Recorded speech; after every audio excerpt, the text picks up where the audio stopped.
Good morning students. प्यारे बच्चों, हिंदी की कक्षा में आप सभी का स्वागत है। कल हम लोगों ने युग प्रवर्तक साहित्यकार बाबू भारतेंदु हरिश्चंद्र का साहित्यिक परिचय, उनका जीवन परिचय, उनकी रचनाओं को हम लोगों ने पढ़ा। आज की उसी की कड़ी में आगे बढ़ते हुए हम लोग जो अपने पाठ्यक्रम में पाठ है भारतवर्षोन्नति कैसे हो सकती है, अर्थात वे कौन से साधन हैं, वह कौन से विचार हैं जो हमारे भारतवर्ष को उन्नति के मार्ग पर, उन्नति के पथ पर अग्रसर कर सकते हैं। ये पाठ उस समय लिखा गया है जब हमारा देश अंग्रेजों का गुलाम था। आज इस निबंध को हम लोग पढ़ते हुए आगे बढ़ते हैं कि आज बड़े आनंद का दिन है कि छोटे से नगर बलिया में हम इतने महापुरुषों को, हम इतने मनुष्यों को एक बड़े उत्साह के साथ एक स्थान पर देखते हैं। इस आगे आलसी देश में जो कुछ हो जाए वही बहुत है। हमारे हिंदुस्तानी लोग तो रेल की गाड़ी है, यद्यप फर्स्ट क्लास, सेकंड क्लास आदि गाड़ी बहुत अच्छी और बड़े बड़े महसूल की स्टैंड में लगी है, पर बिना इंजन सब नहीं चल सकती।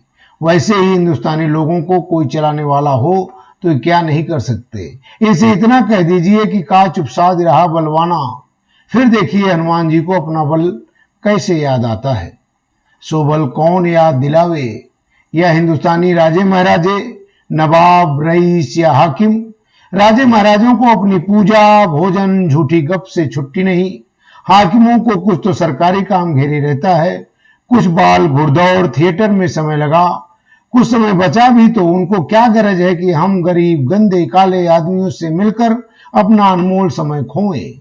बस यही मसल रही, तुम्हें गैरों से कब फुर्सत, हम अपने गम से कब खाली। चलो बस हो चुका मिलना, न हम खाली न तुम खाली। प्यारे बच्चों, इस पहले गद्यांश को हम लोग पढ़ें। इसमें जो कठिन शब्द है इसमें बहुत कुछ नहीं, एक तरीके से ये बहुत ही सरल भाषा में लिखा गया एक निबंध है, जिसको हमें समझने में शायद ही कठिनाई हो। कोई शब्द हैं जो उर्दू से हैं और उनको थोड़ा सा हमें समझना होगा। आज बड़े आनंद का दिन है। लेखक इस पाठ की व्याख्या करते हुए कहते हैं, प्रस्तुत जो अवतरण है, ये जो पाठ है, भारतेंदु जी ने भारतवासियों की आलस्य की चर्चा की है। हम कितने आलसी हैं। उनके अनुसार भारतवासी जीवन के प्रत्येक क्षेत्र में पिछड़े हुए हैं। ये उस समय का वर्णन है। आप लोग जाने कि 1880 में लिखा गया यह निबंध एक भाषण का अंश है। तो हम भारतवासी उस समय हर क्षेत्र में पिछड़े हुए थे। इसका मुख्य कारण केवल, लेखक के अनुसार, उनका मुख्य कारण केवल अनुसरण को ही अपना लक्ष्य बनाया हुआ है। अर्थात हम नकल करने के लिए आदी हैं, अर्थात दूसरा जो करता है उसी को देख देख करके ही हम आगे बढ़ते हैं। भारतेंदु जी कहते हैं कि भारत का महान दुर्भाग्य है कि यहां के निवासी भारतीय अत्यंत आलसी है। इस अभागे आलसी देश में जो कुछ हो जाए वह बहुत है। अभागे अर्थात दुर्भाग्यशाली। भारत का महान दुर्भाग्य है कि यहां के निवासी अर्थात हम भारतवासी अत्यंत ही आलसी हैं। इस आलसी स्वभाव के कारण हम उन्नत नहीं कर पा रहे हैं। यही हमारे पिछड़ेपन का सबसे बड़ा कारण है। वैसे तो यद्यप कहते हैं ना कि हमारे हिंदुस्तानी लोग तो रेल की गाड़ी है, लेखक हम भारतवासियों की तुलना ट्रेन के से करता है, अर्थात रेलगाड़ी से करता है, जिसमें सुंदर सुंदर कई श्रेणियों के जो है अच्छे अच्छे डिब्बे लगे रहते हैं। यद्यप फर्स्ट क्लास, सेकंड क्लास आदि गाड़ी बहुत अच्छी और बड़े महसूल की स्टैंड में लगी है। वास्तव में भारतीयों को रेलगाड़ी के डिब्बों की संज्ञा दी जा सकती है। जिस प्रकार से रेलगाड़ी अच्छे से अच्छे मूल्यवान डिब्बे लगे रहने पर भी वह इंजन के अभाव में एक स्थान पर खड़े रहते हैं। जब तक इंजन उन्हें खींचता नहीं है वे अपने आप नहीं चल सकते। बिना इंजन के सब नहीं चल सकती। वैसे ही हिंदुस्तानी लोगों को चलाने वाला हो तो क्या नहीं कर सकते। जिस प्रकार से सुंदर सुंदर डिब्बों को खींचने के लिए जो है इंजन की आवश्यकता होती है, उसी प्रकार से भारतवासी विद्वान भी शक्तिशाली हैं, परंतु उन्हें सही नेतृत्व नहीं मिल पाता। उनको कोई खींचने वाला नहीं, उनको आगे बढ़ने वाला, उनका जिसे कहते हैं नयत नेता, अर्थात आगे की तरफ ले चलने वाला उनका कोई मार्गदर्शक नहीं है। कोई नेतृत्व उन्हें नहीं मिल पाता। यदि उन्हें सही नेतृत्व मिल जाए तो वे बड़े से बड़ा कार्य आसानी से कर सकते हैं। भारतीयों को इस बात की आवश्यकता है कि कोई उनके बल और पौरुष का स्मरण कराए। इनसे इतना कह दीजिए कि का चुप साध रहा बलवाना, फिर देखिए हनुमान जी को अपना बल कैसे याद आता है। अर्थात हमको जो है जगाना पड़ता है। हम भारतीयों को हमारा बल, हमारी शक्ति, हमारे अंदर जो गुण है उन गुणों को जो है हमें बताना पड़ता है, स्मरण कराना पड़ता है। जिस प्रकार से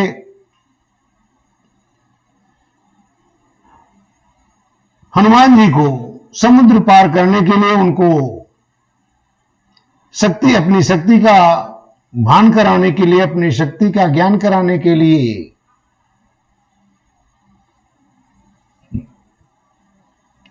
ऋषराज जामवंत उनको याद दिलाते हैं कि का चुप साध रहा बलवाना, कि तुम क्यों चुप बैठे हो। अर्थात उनकी शक्ति को स्मरण कराना पड़ा और हनुमान जी को जैसे बल याद आता है वह तुरंत ही अपने बल से तुरंत ही समुद्र पार जाने के लिए तत्पर हो जाते हैं। उसी प्रकार से हमें कौन याद दिलावे, सो बल कौन याद दिलावे, हिंदुस्तानी राजे महाराजे, नवाब रईस या हाकिम।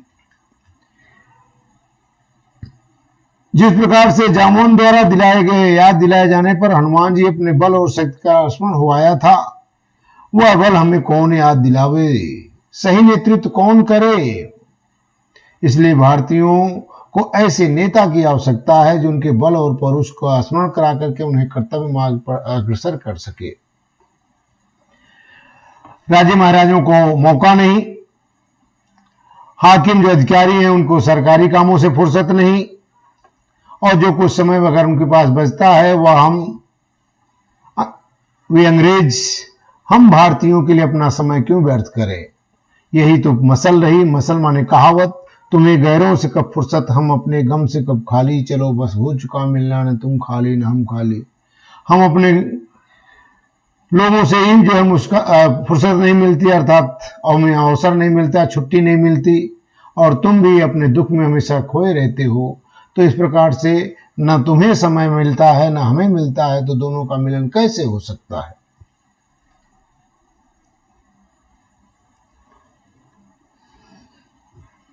पहले भी जब आज लोग हिंदुस्तान में आकर बसे थे, राजा और ब्राह्मणों के जिम्मे यह काम था कि देश में नाना प्रकार की विद्या नीति फैलावे। पहले लोग ये जो है, जब हमारे देश में आज की तकनीकी प्रणाली नहीं थी, समाचार का माध्यम, सूचना का माध्यम ब्राह्मणों के जिम्मे था, जो जा करके जो है जनता में राजा की नीतियों का प्रचार प्रसार करते थे कि ये लोग चाहें तो हिंदुस्तान प्रतिदिन या प्रतिक्षण बढ़े, प्रतिपल बढ़े, पर इन लोगों को निकम्मेपन ने घेर रखा है, आलस ने घेर रखा है। हम नहीं समझते कि इनको लाज भी क्यों नहीं आती कि उस समय भी जब इनके पुरखों के पास कोई भी सामान नहीं था, तब उन लोगों ने जंगल में पत्ते और मिट्टी की कुटियों में बैठकर बांस की नलियों से जो ताराग्रह आज भेद करके उनकी गति लिखी हुआ है, ऐसी ही ठीक है जो 16 लाख रुपए की लागत की विलायत में जो दूरबीन बनी है, उनसे उन ग्रहों को भेद करने में ठीक वही गति ठीक आती है। आज जब इस काल में हम लोगों को अंग्रेजी विद्या के और जनता की उन्नति से लाखों पुस्तकें, हजारों तैयार हैं, तब हम लोग निरी चुंगी के कतवार फेंकने की गाड़ी बन रहे हैं।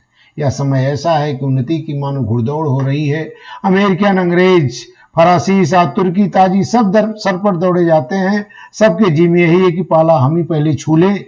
उस समय हिंदू काठियावाड़ी खाली खड़े खड़े टाप से मिट्टी खोदते हैं। इनके औरों को जाने दीजिए। जापानी टट्टुओं को हाँफते हुए दौड़ते देखकर भी लाज नहीं आती। यह समय ऐसा है कि जो पीछे रह जाएगा फिर कोट उपाय किए भी आगे न बढ़ सकेगा। इस लूट में, इस बरसात में भी जिसके सिर पर कमबख्ती का छाता और आंखों में मूर्खता की पट्टी बंधी रहे, उन पर ईश्वर का कोप ही कहना चाहिए। लेखक कहते हैं, भारतेंद्र जी ने लिखा है कि भारतवासी इतने आलसी हो गए हैं, इस कारण भारत प्रगति की दौड़ में पिछड़ता जा रहा है।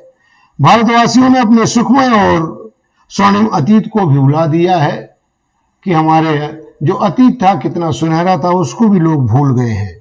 भारतेंद्र जी कहते हैं कि मैं तो इस बात से आश्चर्यचकित हूं, हम नहीं समझते कि भारतवासियों को अपनी दुर्दशा पर, अपनी गति पर, अपनी इस बुरी हालत पर लज्जा क्यों नहीं आती, शर्म क्यों नहीं आती। प्राचीन काल में जब हम भारतीयों के पास विकास के पर्याप्त साधन नहीं थे, ऐसे समय में भी अपने ज्ञान और बुद्धि के बल पर अपने जीवन को सुखमय और उन्नत बनाने का प्रयास किया था लोगों ने, हमारे पूर्वजों ने। यहां तक कि साधनहीनता, उनके पास साधन नहीं थे, साधनहीनता, उपकरणहीनता, आज की मशीनों की कमी के कारण फिर भी उन्होंने नक्षत्र विज्ञान की खोज के समय गति के विभिन्न सिद्धांतों से प्रतिपादन किया। बांस की नलियों में जो है छेद करके जो है उससे जो उन्होंने ग्रह और नक्षत्रों का भेदन किया। आज विदेशों में मूल्यवान जो दूरबीन है, दूरबीन यंत्र भी बनाए गए हैं। उनके सहयोग से जो नक्षत्रों का आकलन हमारे पूर्वजों ने किया था, वह ठीक उसकी गति परखी जा रही है। किंतु भारतीयों द्वारा बनाए गए प्राचीन सिद्धांतों में आज भी कोई परिवर्तन नहीं आया है। इसका कारण यह है कि हमारे पूर्वजों के जीवन में अकर्मण्यता नहीं थी। आज देखिए, आज जब इस काल में हम लोगों को अंग्रेजी विद्या और जनता की उन्नति से लाखों पुस्तकें हजारों में तैयार हैं, तब हम लोग निरीचुंगी कतवार फेंकने की गाड़ी बन रहे हैं।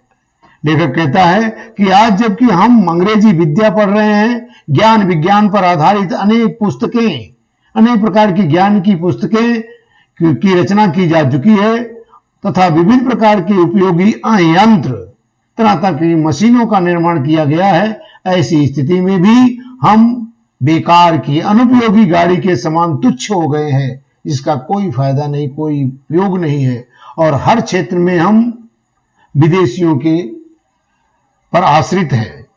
यहां तक कि ऐसा समय है कि उन्नति की मानो घुड़दौड़ हो रही, सब लोग विकास की दौड़ में जो है भाग रहे हैं। अमेरिकन, अंग्रेज, फ्रांस के रहने वाले, फ्रांसीसी, तुर्की, ताजी सब दौड़े चले जा रहे हैं, सब भाग रहे हैं। सबके जी में यही आता कि पहले हम आगे बढ़ करके हम पाला छू लें, अर्थात हम फर्स्ट हो जाएं, हम प्रथम हो जाएं।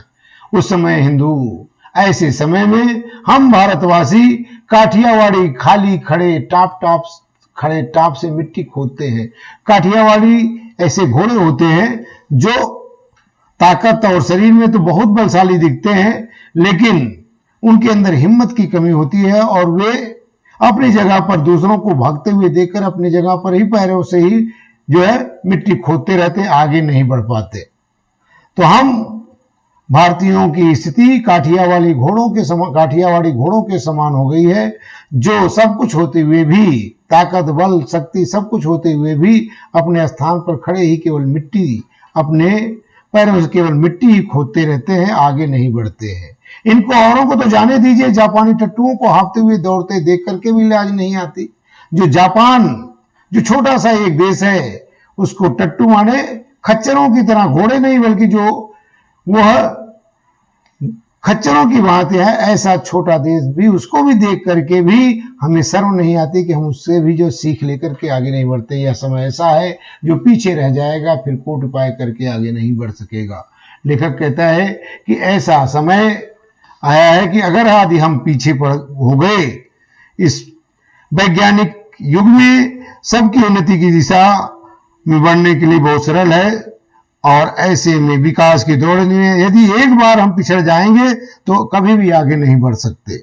और विकास के अभाव में आंतरिक कलह, गरीबी और असमानता ऐसा समय जो पीछे रह जाएगा, कोट उपाय के बिना आगे बढ़ सके। इस लूट में, इस बरसात में जिसके सिर पर कमबख्ती का छाता और आंखों में मूर्खता की पट्टी बंधी रहे, उन पर ईश्वर का कोप ही करना चाहिए। अर्थात ऐसे में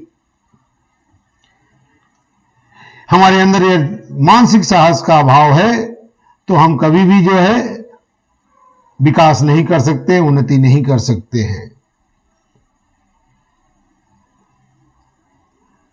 मानो ऐसा लग रहा है इस लूट में, मानो ऐसा लग रहा है कि चारों तरफ लूट का सामान मानो बिखरा पड़ा हो और हम अपनी आंखों पर पट्टी बांध रखी है, अथवा वर्षा हो रही है और हम अपने सिर पर छाता लगाकर रखे हैं, जिन पर आंखों पर पट्टी बांधने के कारण हम उसे उठा नहीं सकते, अपने लूट को माल को प्राप्त नहीं कर सकते और छाता लगाकर चलने वाला वर्षा के जल का आनंद नहीं उठा सकता है।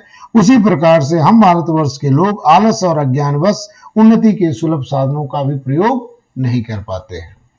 प्यारे बच्चों, आज हम लोग यहीं तक पढ़ेंगे, इसके आगे का पाठ कल पढ़ेंगे। Thank you, all the best.